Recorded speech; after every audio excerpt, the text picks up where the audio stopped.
স্বয়ং ঈশ্বর জজ সাহেব উনি ডিসাইড করে দিয়েছে যে আমাদের দুজনের সম্পর্ক ছিন্ন হয়ে গেছে।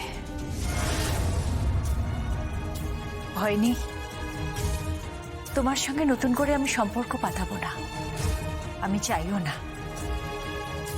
আমি শুধু আমার ছেলেকে নিয়ে কনসার্ন। চলি।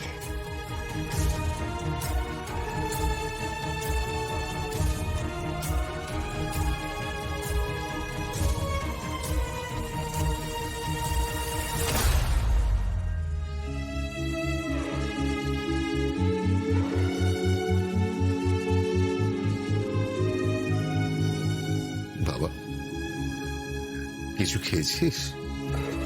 না, ওই লিকুইড দিচ্ছে, স্যুপ টুপ খাচ্ছি। ও বাবা, দ্বিতীয় গুলিতে নাও বাঁচতে পারে, এমন তো নয় যে যশোজিৎ মুখার্জির কাছে একমাত্র রিভলভার আছে আর কারণ নেই, অনেকেরই আছে। মানে না শোনো, আমি বলছি তুমি বুঝতে পারছো সাক্ষী যশোজিতের রিভলভারটা চুরি করে নিয়ে বেরিয়ে গেছে। আরে দুদিন ধরে তো ওর রিভলভার খুঁজে পাওয়া যাচ্ছে না, তারপরে তো আমি থানায় এফআইআর করলাম। হ্যাঁ হ্যাঁ, সাক্ষী তো রিভলভারটা নিয়ে গেছিল স্কুলে টিফিন দেওয়ার নাম করে। আরে ও সাংঘাতিক, ওর প্রবলেম আছে, এত এত ওষুধ খায়, বুঝতে পারছো? ও সাইকোলজিক্যাল প্রবলেম আছে, ও মাঝে মাঝে তো ভায়োলেন্ট হয়ে যায়, জিনিসপত্র ভাঙচুর করে, তারপরে যাকে তাকে মারধর করে। তুমি কাজলকে জিজ্ঞেস করবে, তুমি কাজলকে জিজ্ঞেস করো, তারপর ও ডাক্তারকে জিজ্ঞেস করো, ডাক্তারকে। আই এম 100% শিওর ওর সাংঘাতিক রকম সাইকোলজিক্যাল প্রবলেম আছে, না হলে ও স্বয়ংকে গুলি করে। কি বলছেন কি আপনি? ঠিকই বলছি, ক্ষমা করো না রাজরানী, তুমি ক্ষমা করো না ওকে। ও তোমার বর কেড়ে নিয়েছে, তোমার ঘর কেড়ে নিয়েছে, তোমার এখন ওর টার্গেট তোমার ছেলে, বুঝতে পারছো?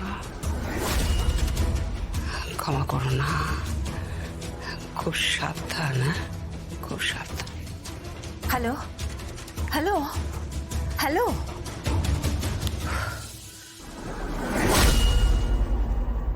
সাক্ষী সাক্ষী মুখার্জি হিংস্র হয়ে ওঠে, ওর সাইকোলজিক্যাল প্রবলেম আছে, গুলিও চালাতে পারে। যশোজিতের রিভলভারটা চুরি হয়ে গেছিল, সেই রিভলভারটা থেকে গুলি চালিয়েছিল। কি বললো? কে ফোন করেছিল?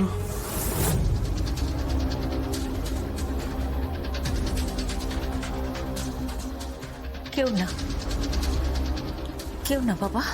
তাহলে আপনাকে তো চিন্তিত দেখাচ্ছে। ছি, আপনি করে কেন বলছো বাবা? আমি তোমার মা হই না?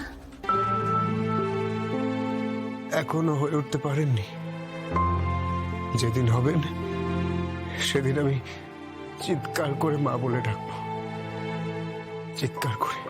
বেশ, বলো তোমার মা ডাক শোনার জন্য আমাকে কি করতে হবে? বাবা বাবা বাবা বাবা শোনো দাঁড়াও না দাঁড়াও বাবা, বেটা দাঁড়াও, আমি একটা কাজ করছি, দাঁড়াও পরে কথা বলছি। বাবা শোনো না বাবা, শোনো না। কি? What is Valentine? Valentine's day? হ্যাঁ, সেটা কি? সেটা কিছু না। আমি জানি।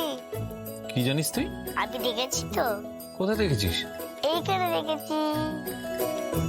আমি তখন টাইমগুলো মোবাইলে দেখছিলাম, তখন দেখলাম তখন ভ্যালেন্টাইন্স ডে। ওই দিন থেকে আই লাভ ইউ বলে। ও বাবা বাবা, তোমাকে আই লাভ ইউ বলবো সেদিন। আচ্ছা ঠিক আছে, বলো। আর পুলিশকে তুমি আই লাভ ইউ বলবে তো? চিরাগ, আমি পুলিশকে আই লাভ ইউ বলতে যাবো কেন? আমি আমি কেন বলবো বল? কেন? পুলিশ আমার মা হবে না? তোমার বিয়ে করবে না? পুলিশ আমাকে ঘুম পাড়িয়ে দেবে না, খাইয়ে দেবে না? আমাকে রূপকথার গল্প শোনাবে না? সেভাবে মা বলতো। দেখো চিরাগ, আমি একটা কথা বলি, এটা সম্ভব নয়। আর তুমি তো বাচ্চা, তুমি এটা বুঝতে পারবে না। তুমি একবার ভ্যালেন্টাইন্স ডে। হ্যাঁ, সেদিন ওই ডেটে, ওই বেলুডে বলি। বেলু ডে? হ্যাঁ, আচ্ছা। ওই বেলুডে ফুল দিয়ে বলে না আই লাভ ইউ। যদি তোমাকে পুলিশ বিয়ে করে নেয়? তোকে কে বলেছে যে আই লাভ ইউ বলার পরে বিয়ে করতে হয়? বাবা, আমি সব জানি, কি জানিস? মোবাইলে সব আছে। উফ, এই মোবাইল হয়েছে না একটা, মানে বড্ড জ্বালা এই মোবাইলটাকে নিয়ে। না দিয়েও পারা যায় না, আবার দিলেও সমস্ত ইনফরমেশন এখান থেকে পেয়ে যায়। আমার বাবা না পুলিশকে বিয়ে করছে। What? হ্যাঁ, পুলিশকে বিয়ে করছে। Oh, I see. অনুরাগ, তুমি আর ডিসিপি ক্রাইম কাজল ঘোষাল, এবার বুঝতে পারছি পুরোটাই তো সাজানো। মানে ওরা পালিয়ে গিয়ে ডিসিপি ঘোষালের কাছে যায় আর ডিসিপি ঘোষাল ওদের নিয়ে তোমার বাড়িতে আসে, তাই তো? তোমাদের এই কুৎসিত সম্পর্কের মাঝখানে জুইকে যদি ওই ওই স্বয়ং টাচ করে থাকে, আমি স্বয়ংের হাত কেটে নেব। কসাইখানা নাকি? কোন কসাইখানার মালিক নাকি আপনি? আপনি? আপনার মেয়েকে নিয়ে তো স্কুলে গিয়েছিলাম, সেখানে গিয়ে জানতে পারলাম যে আপনি এখানে এসেছেন। মানে আপনি কি করে জানলেন? আমার লোক সব সময় 24 ঘন্টা আপনাদেরকে ফলো করছে, নজর রাখছে আপনাদের উপর।